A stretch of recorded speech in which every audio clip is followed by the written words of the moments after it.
فرمایا سنو سنو سنو، اس ٹھنڈی رات میں جب تو معصوم سا بچہ تھا، تو نے شلوار میں پیشاب کیا، تیری ماں نے تجھے گیلے سے اٹھایا، سوکھے میں لٹایا، خود ٹھنڈی رات میں گیلے پہ لیٹ گئی، تو نے اس ایک گھڑی کبھی ابھی تک حق ادا نہیں کیا۔ سنو، یہ ماں کی عظمت ہے، یہ باپ کی عظمت ہے۔ ہم کہاں چلے جا رہے ہیں؟ جاؤ میرے دلتالہ میں دیکھو،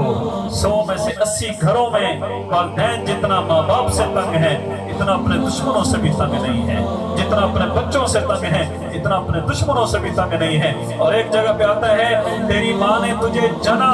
اور جنتے ہوئے جو اس کو درد اٹھی، تو نے اس ایک درد کا بھی حق ادا نہیں کیا۔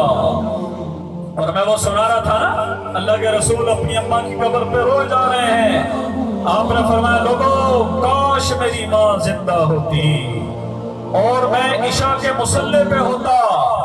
عشاء کی نماز پڑھانے کے لیے میں عشاء کے مصلے پہ ہوتا اور اللہ اکبر کہہ چکا ہوتا، سورۃ فاتحہ پڑھ چکا ہوتا، پھر میری ماں مجھے کہتی، بیٹا محمد صلی اللہ تبارک و تعالی علیہ وسلم فرمایا میں اپنی نماز توڑ دیتا، پہلے میں اپنی ماں کی بات سنتا، بعد میں آ کے میں نماز پڑھ لیتا۔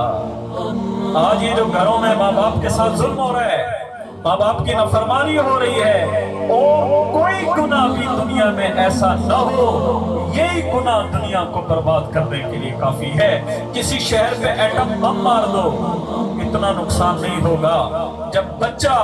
یا بچی اپنے باپ کا دل یا ماں کا دل دکھاتے ہیں اور ان کی آنکھوں سے آنسو بہہ پڑتے ہیں اور وہ آنسو زمین پہ گرتے ہیں، رب کائنات کی قسم، اگر یہ دنیا دارالجزا ہوتی، ماں رو کے باپ رو کے، جو 2 آنسو زمین پہ گراتا ہے، یہ 2 آنسو پوری دنیا کو تباہ کرنے کے